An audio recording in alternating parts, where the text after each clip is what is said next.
Thank you for joining me today. I'm Allison Baruti Sarbararia, the founder of Positive Parenting Perspectives. Today we will be discussing smart screen time. This will be a two-part series. This first part will be focusing on TV. The second part will be focusing on cell phones, tablets, and social media. So let's get started. There's a lot of misinformation out there about kids, parenting, and TV watching. So I thought I would get started today by talking about some of the myths that I've come across. One is that watching TV is bad. So we'll talk about this a lot today. And it's not that TV in itself is inherently evil. There are pros and cons to watching TV. And what we want to do as parents is make balanced, informed decisions to help guide our children around screen time and around watching TV. So we'll talk more about that today. The next one is that TV causes autism. There is no evidence that TV causes autism. This is a myth, and unfortunately there were a few published studies that did suggest this. But if you actually read the studies and look into them, their metrics of measurement were highly misinformed. They use things like number of rainy days to predict whether children are diagnosed with autism or not. And they made the assumption that if it was raining, children are inside watching TV, which isn't necessarily true. And there were a lot of other issues that these studies did not address. So this myth has pretty much been debunked that TV does not cause autism. A third one is that children can learn another language through TV watching. So if they watch a show in Spanish or Japanese, they'll learn that language, even if the parents don't speak that language. And this is not true either. There's good evidence that children learn language through direct interactions with a native speaker or with a fluent speaker. So someone who's interacting with the child, responding to the child. That's how children learn language, through in-person interactions. They don't learn it through watching TV programming, at least not in infancy and in early childhood. The next one is sitting too close to the TV screen will damage children's vision. This one's been around for a long time. I remember hearing this when I was a child. But there's really no evidence that sitting too close to the TV causes any damage to children's vision. Children in general tend to focus on things much closer than adults do, and it doesn't cause the eye strain that it might cause adults. Children tend to hold materials, such as reading materials, closer to their face, and it's just natural that they would stand closer to the TV to see it better.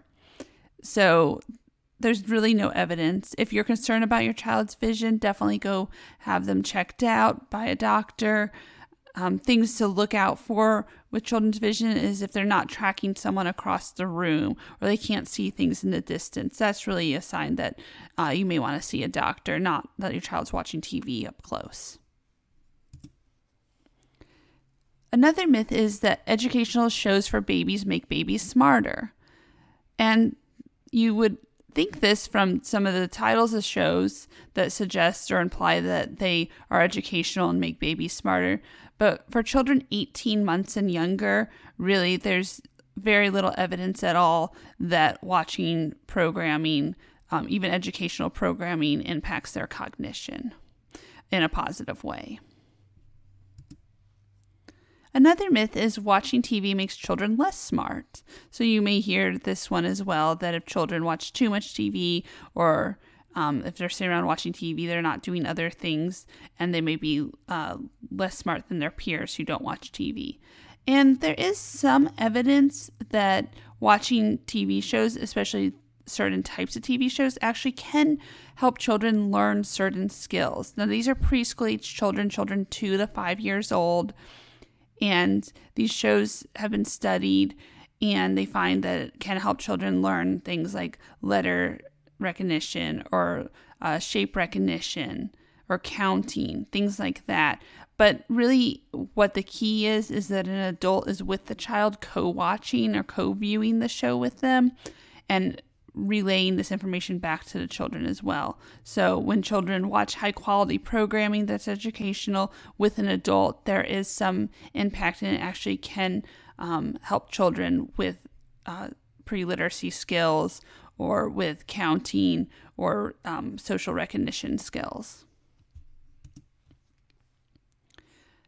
There's a myth that watching TV makes children act more aggressively. This one actually has some evidence that supports it.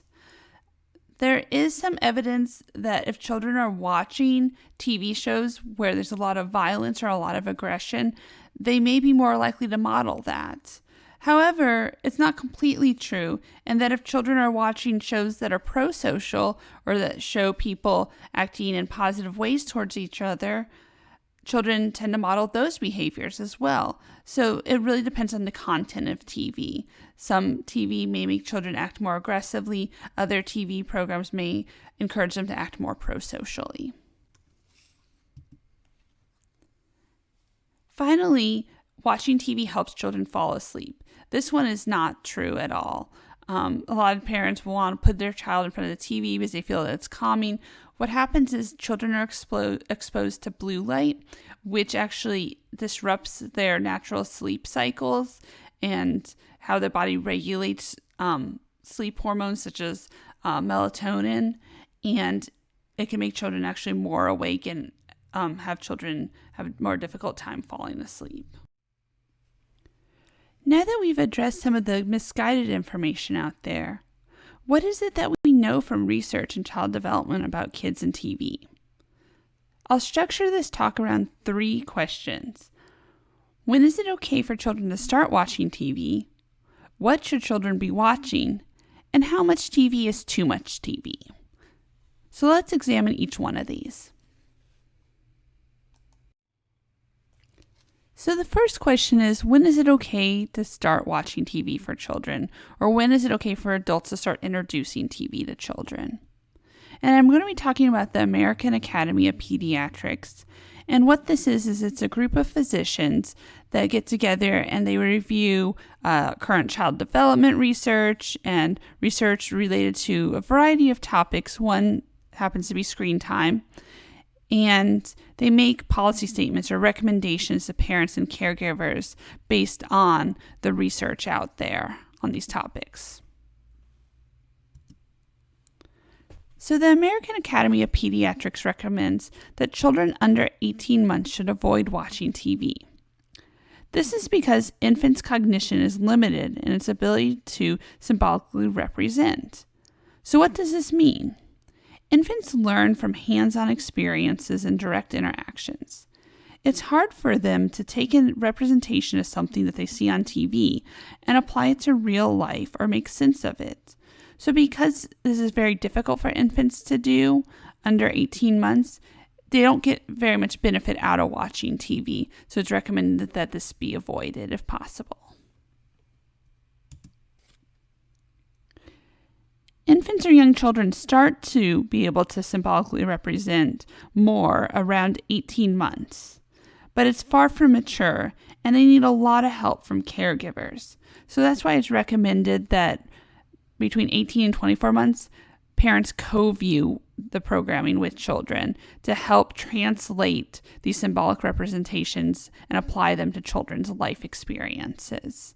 And I'll talk more about high quality programming in just a moment.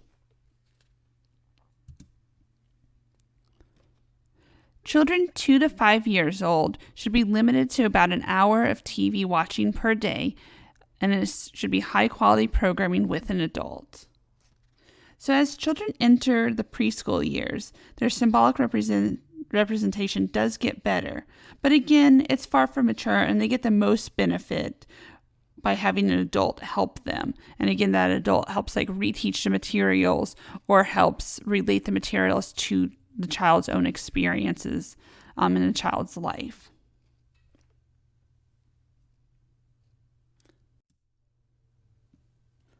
The next question is, what should children be watching? And this is where we're going to tackle that question of what high quality means. So we know that quality and content matters. The American Academy of Pediatrics recommends high quality programming. But what does this mean? Or what does it look like? First, it's age appropriate. So this means that the program uses vocabulary that children understand. It's not too advanced for children. And it addresses topics that are relevant to children's age and experience. So these topics are topics that would interest children of a particular age. Next, it's real paced or real life paced. So things happen at a pace that they would happen in real life. The fast, quick-paced shows or cartoons that sometimes are out there can really affect children's attention spans and are related to like ADHD-like symptoms in young children. They tend to have difficulty focusing on real-world events or paying attention. They tend to fidget a lot or be off task. And this is because if a show goes faster than real life, children anticipate that everything goes faster and they get really impatient with real life experiences.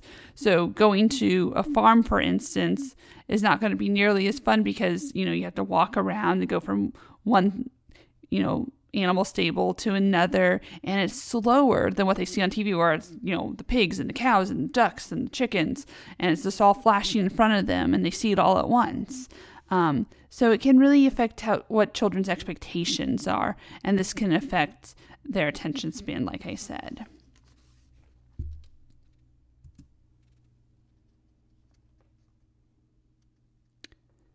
Also, the content of the show should be pro-social or skill building. So again, remember that what we talked about earlier was that children tend to model what they see on TV. So if they're seeing a lot of pro-social behavior, sharing, speaking respectfully to others, recognizing emotions, those are all pro-social behaviors. Skill building could be letter recognition, shape recognition, counting, emotion labeling. And these are shown with preschool age children to help build these skill sets. But it also matters who the children watch TV with. So it's very important that children watch TV with an adult who can, again, reteach that material to them or can relate it to children's life. So parents play a very key part in connecting the content to children's life. So again, they reteach and explain the content, and they connect that to children's life. So another question we want to consider is how much TV is too much TV? And again, the American Academy of Pediatrics recommends no more than 60 minutes or an hour per day of TV watching for preschool age children. And what we want to do is really evaluate why that is. And there's 3 things to consider. One is, what are children missing out on when they're watching TV? So if children are taking time out of their day to watch TV, what else could they be doing during that time? Could they be reading a book? Could they be building with blocks? Could they be playing outside? So it's not that TV in and of itself is bad or negative. It's just that's what children are spending time doing instead of doing another activity. So you want to kind of balance children's activities out. So maybe they're outside playing and running around, and then you come in and let them watch some TV to just, calm down, have a little break. That's fine. But if they're watching hour after hour after hour of TV, you may want to consider, well, what else could my child be doing during that time that may have more developmental benefits? Also, you want to think about what else children are doing while watching TV. There's some evidence out there that children who watch TV or watch more hours of TV have higher BMIs or body mass index. And it's not that TV in and of itself causes children to gain weight or to have heavier weights, but it's what the children are doing while they're watching TV. And it's oftentimes that children are snacking while they're watching TV. And it's estimated that children consume about 170 more calories per hour of TV watching than they would if they were doing another activity such as reading a book or playing a game, playing with blocks or being outside. So again, we want to kind of monitor what is it that our children are doing while they're watching TV. And then we want to think about how much is the TV on at home. So in the background when no one's really watching it, but it's just on. And the reason for this is that it may be distracting children or making it hard for children to focus. Even if they're not directly watching the TV, it may be harder for them to focus on parents' directions or requests. It may be harder for them to focus on reading a book or looking at a book, playing a game. So other developmental activities that they're doing. So we want to consider whether the TV is on in the background, whether that's child programming or adult programming, and then maybe consider having times where the TV is off completely, and that will kind of improve or help children focus on what it is that they're doing at that moment.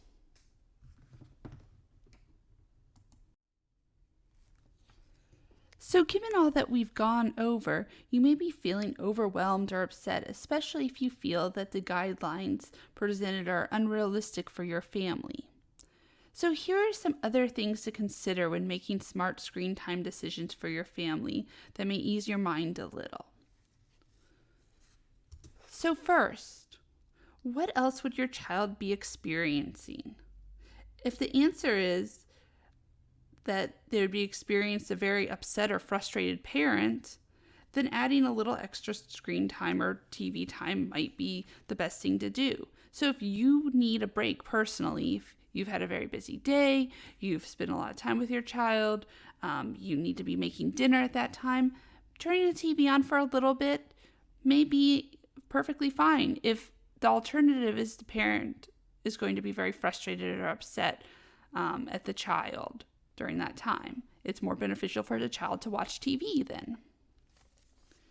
There's also a great way for kids to maybe take a little break, to have a little time to quiet down after coming inside.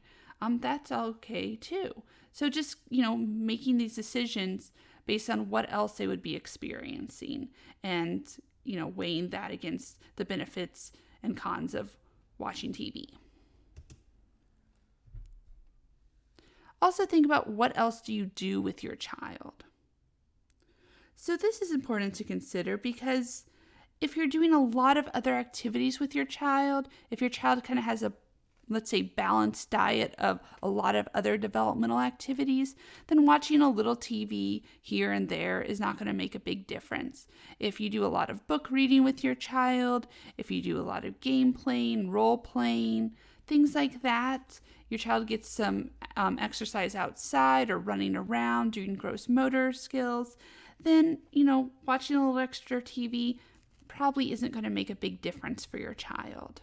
And some days maybe you need to watch a little more TV than other days, just for your own sanity, to help your child, things like that. Third, you want to consider if your child has any language or social delays. So if you're concerned about your child's language development, or you're concerned that maybe your child has some social or emotional delays, then limiting TV may make more sense for you. If your child's very advanced in language, they get along great with their peers, they seem to be, socially and emotionally where they should be for their age and developmental level, then, watching a little extra TV probably isn't going to harm them. It sounds like you're doing a lot of things to help your child be where they should be in language and social skills. They have a lot of other experiences that are promoting those skills. So you might be a little less concerned and maybe be a little more lenient on your TV time then. Fourth, what does the TV time look like at your home? And it may look different for different families. If you're sitting there with your child during TV time, that's going to have a lot of developmental benefits. It's going to be beneficial because you're there talking about what's going on TV. You're there, explaining the content. So that has a lot of benefits, same way that shared reading would have a lot of benefits. It's not the exact same as shared reading, but it has many benefits that you're having a conversation, you're talking, you're explaining, you're adding vocabulary. Benefits like that. If you're using a TV mostly as a babysitter, well, then that may be something you want to limit a little bit more in your household. If you're using it as something that helps you when you come home and you need to make dinner for 30 minutes, turning on the TV may help you de-stress, and then you could be more present with your child during dinner or after dinner. So just think about what the TV time looks like in your home.